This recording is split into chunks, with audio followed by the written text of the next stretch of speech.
내 이름은 이주인 시게요. 법의 눈을 속이고 죄로부터 도망친 범죄자에게 마땅한 벌을 내리는 자다. 사법은 인간을 심판하는 권리를 갖고 있다. 증거 불충분으로 피고에게 무죄를 선고한다. 감사합니다, 판사님. 뭐지? 말도 안 돼. 하지만 법은 인간이 만들어낸 것이며 판사 또한 인간에게 실수를 할 때도 있을 것이다. 잘못된 판단은 피해자에게 절망, 그리고 사법을 향한 불신을 심어준다. 아, 심장이 철렁했네. 여자 하나 죽였다가 하마터면 깜빡 들어갈 뻔했잖아. 너 내가 증거 없애줘서 산 거야. 고마워라. 그랬던 거였어. 저 나쁜 놈들. 가장 큰 문제는 범죄자를 세상에 풀어놓게 된다는 점이다. 사법이 범죄자를 심판하지 못한다면 우리가 대신 심판하겠다. 그럼 내가 무죄란 증거를 꺼내봐. 있을 리가요? 그럼 죽어야죠 뭐. 그것이 고문 소믈리의 사명이니까. 이런 사명을 진 탓에 깊은 한을 지닌 이들이 내 사무소를 찾고 난다. 어서 오십시오. 가게 앉으시죠. 네. 눈앞의 남성 또한 그중 한 명이다. 날 찾는 손님은 어둡고 절망적인 눈빛을 한 사람이 많은데 이 사람은 특히 정도가 심했다. 걱정하지 마세요. 선생님은 꼭 당신의 힘이 되어드릴 테니까요. 예. 루카에게 얘기는 들었습니다만 당신의 입으로 다시 한번 얘기를 듣고 싶습니다. 저건 믿음을 배신당한 자의 눈빛이다. 의뢰인은 가슴에서 들끓는 한을 토했다. 제 아내와 아들을 죽인 하카무드란 남자에게 합당한 벌을 내려주십시오. 그 한마디는 마치 녹아버린 납처럼 무겁고 뜨거웠다. 의뢰인의 이름은 이즈마. 3년 전까지만 해도 아내와 아들이 있었다. 아들, 아빠 출근하기 싫어서 어떡하지? 안 돼, 아빠. 일하러 가야지.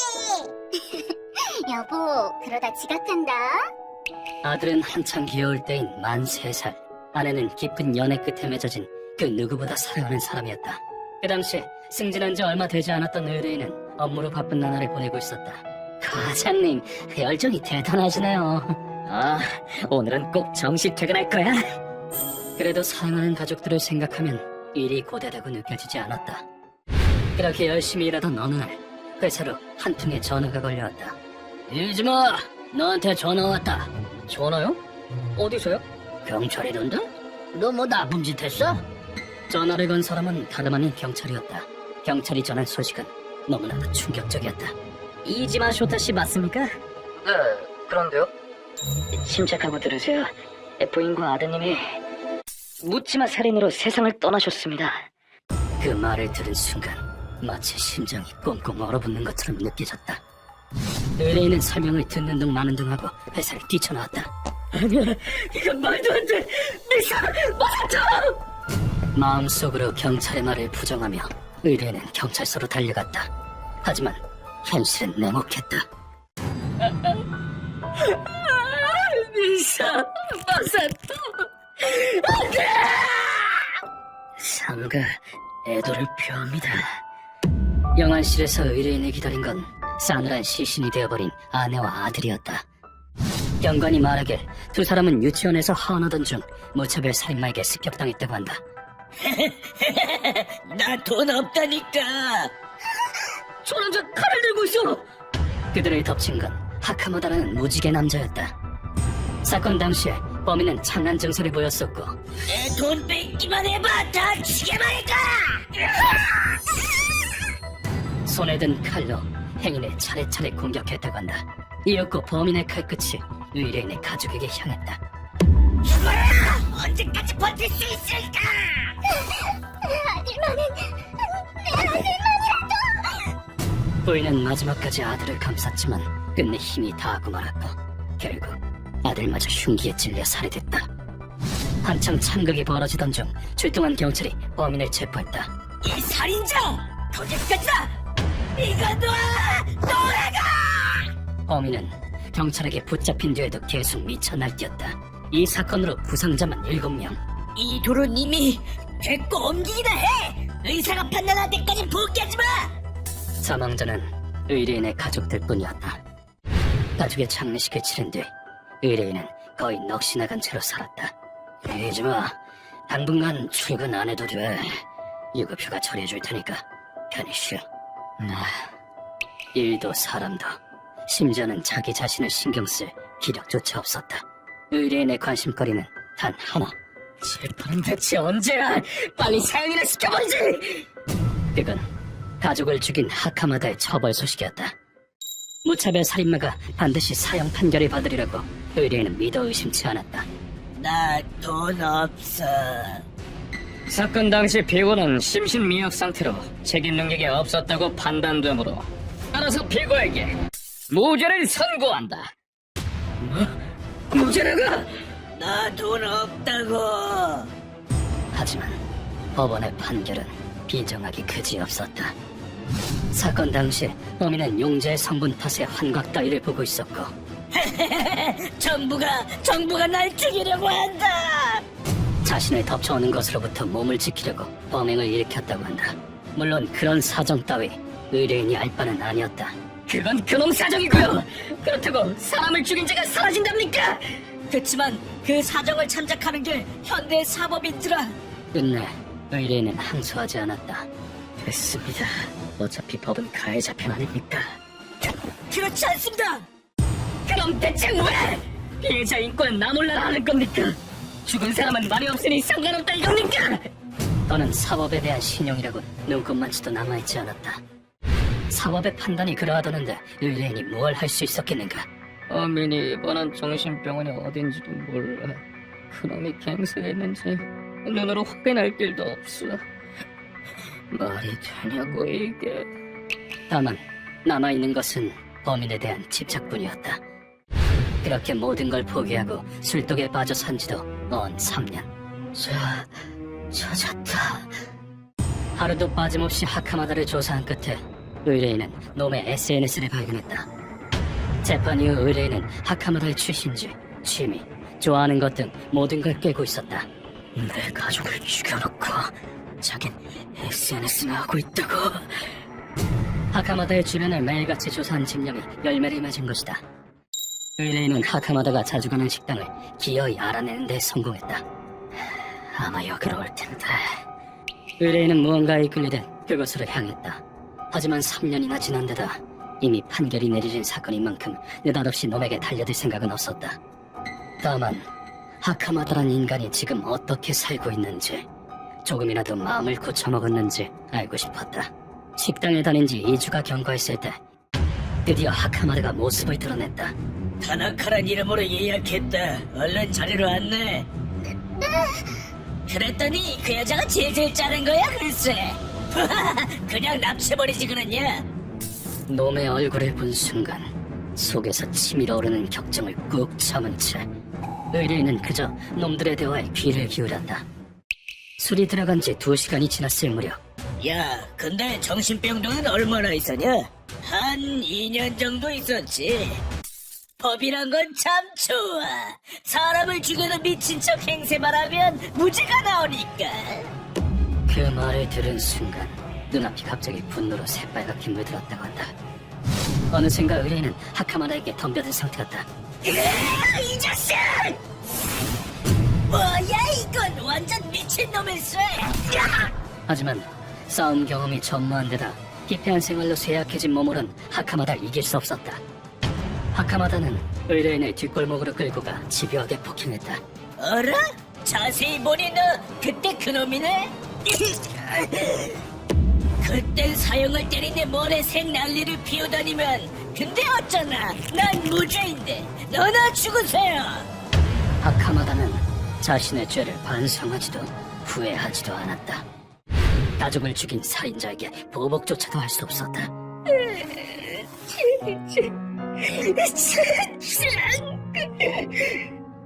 그때 의뢰인에게 손을 내민 사람이 바로 르카하였다.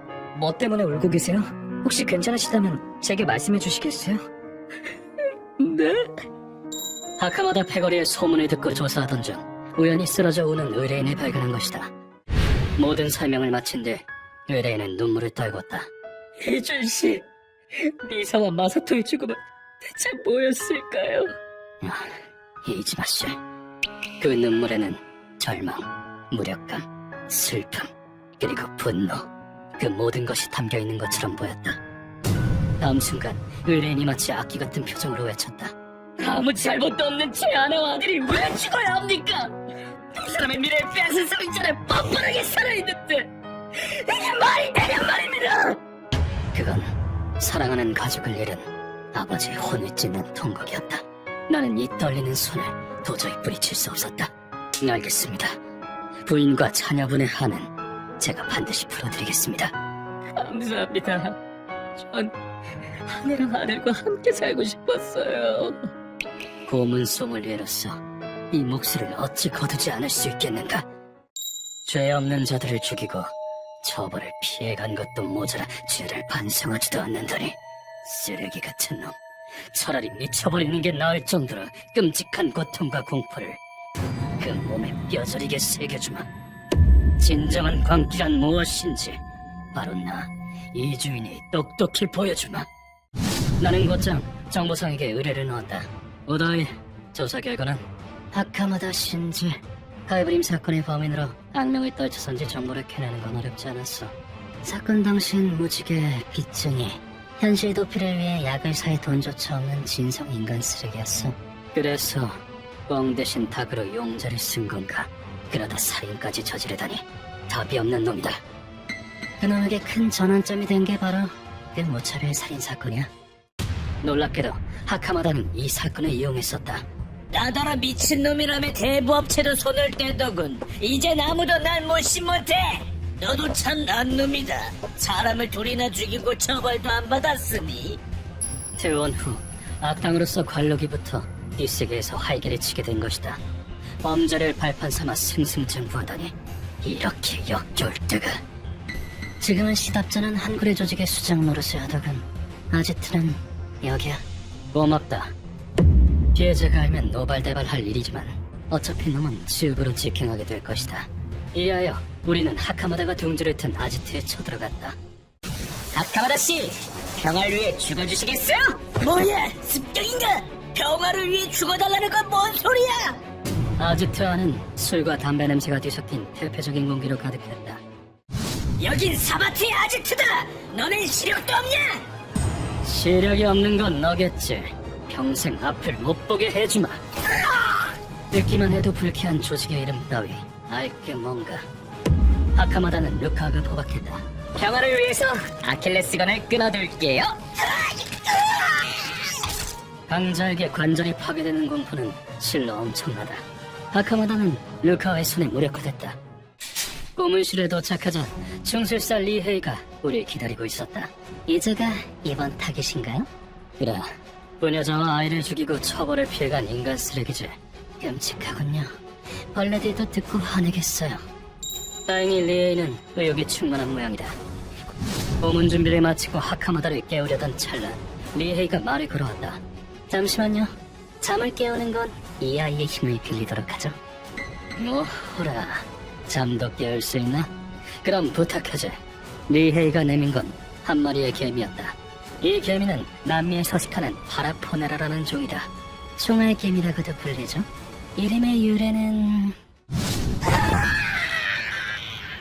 보면 알다시피 물리면 총에 맞은 수준의 고통이 느껴진다 해서 그런 이름이 붙었다네요. 과연 충술사다운 방식이다. 여긴 어디냐고 꽥꽥 소리를 질러대는 놈에게 나는 그 질문을 던진다. 넌 아나무인한 행위로 제정신을 잃고 죄 없는 사람들을 다치게 하고 살해했다. 그게 뭐? 심지어 죄를 뉘우치지도 않고 무용담처럼 떠들고 다녔다. 피해자들에게 죄송스럽지도 않나. 하지만 놈이 내뱉은 말은 혐오스럽기 짝이 없었다. 뭔 소리래? 국가가 난 무죄라고 인정했다고! 그땐 제정신이 아니었는데 반성은 얼어주고 그냥 죽은 놈들이 운이 없었단 거지! 유족인 이지마 씨에게 폭력을 휘두른 건 어떻게 설명할 거지? 그건 정당방위였어! 먼저 공격한 건 그쪽이었다가! 그럼 왜 경찰에 신고하지 않았지? 그건 신고하는 걸 까먹어서. 말도 안 된다. 아무리 생각해도 과잉방어다. 한번 내뱉은 말은 주워 담을 수 없거늘. 루카와 리헤이. 네, 선생님. 네네, 준비됐습니다. 그렇게 나온다면 이쪽도 봐주지 않겠다.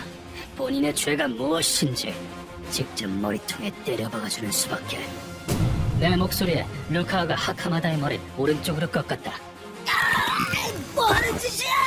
얌전히 계세요. 죽여버리고 싶으니까. 루카 씨, 그 상태로 계속 누르고 있으세요?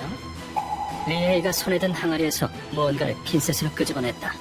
이었고 그것이 모습을 드러내자 하카마다의 낯빛이 단박에 창백해졌다. 그건 뭐야? 베트남 왕지네요. 정말 귀엽죠? 반들반들한 등갑, 꿈틀대는 무수한 다리, 보는 일에 창백하게 만들기에 충분한 모습이다. 리헤이가 지네를 하카마다의 귀에 떨구자 이 아이는 어두운 곳을 좋아해서 구멍 안으로 파고드는 습성이 있죠. 지네는 외부의 적으로부터 몸을 숨기려고 귓구멍 안으로 쏙 들어갔다. 하카마다는 눈을 부릅뜬 채 도망치고자 발버둥을 쳤지만 네? 한 발이 더요? 용감하셔라. 루카씨, 반대쪽. 네? 두 사람은 알 바 아니라는 듯 지네 한 마리를 또 귓구멍에 집어넣었다. 양쪽 귀에 지네가 들어간 하카마다가 머리 미친 듯이 흔들어대기 시작했다. 지네가 머릿속을 마구이 잡고 있어. 당신의 귀가 살기 좋다는 증거 아니겠어요? 예뻐하도록 해. 누나의 가치를 처음으로 인정받았으니 정말 박수칠 일이 아닌가. 얼마 후 창백했던 놈의 얼굴이 새빨갛게 물들었다. 왜 저러지? 쟤네들이 귀 안에서 싸움을 벌이면서 귀 안쪽을 깨는 거겠죠? 내가 묻자 리헤이가 태연하게 대답했다. 그리고 리헤이가 내뱉은 다음 말에 하카마다가 다시금 낯빛을 잃었다. 아 참, 말하는 걸 까먹었네요. 이 지네는 맹독충이에요. 물리면 사람도 죽음에 이르죠. 이렇게 중요한 사실은 진작 말했어야 했지만 까먹었더니 뭐 어쩌겠는가. 궁지에 몰린 하카마다는 아니나 다를까 목숨을 구걸하기 시작했다. 살려주세요. 다시 한번 독테스로 갈게요. 이번엔 제대로 반성할게요. 제발. 무슨 소리지? 넌 무죄잖아. 무슨 짓을? 아, 말하는 걸 까먹었군. 난 머리가 좀 이상한 놈이거든. 국가가 인정해도 난 인정 못해. 자, 이제 죽을 시간이다. 네가 운이 없었다고 생각해. 아 참, 지네는 구멍 안쪽으로 파고드는 습성 때문에 뇌까지 파먹는답니다. 이런 인간을 살려 돌려보낼 만큼 나는 자비롭지 못하다. 그 후 노은 4시간에 미쳐 날뛰다가 끝내 지옥에 떨어졌다. 어서 오렴. 이상한 거 먹여서 미안해. 좀 더 고통받다 죽을 것을 왜 악당들은 독에 약할까? 정말 무시무시한 고문이었어요. 다소 잔인하긴 하나 놈에게 딱 어울리는 최후였다. 모든 뒤처리를 끝낸 뒤 의뢰인에게 임무를 완수했다고 보고를 올렸다. 선생님, 이지마 씨가 극복할 수 있을까요? 그렇고 말고 사람만 있으면 어떤 상처든 언젠가는 낫는 법이야. 내가 그들의 증오를 거두는 건 그들이 다시 나아갈 수 있도록 돕기 위함이니까.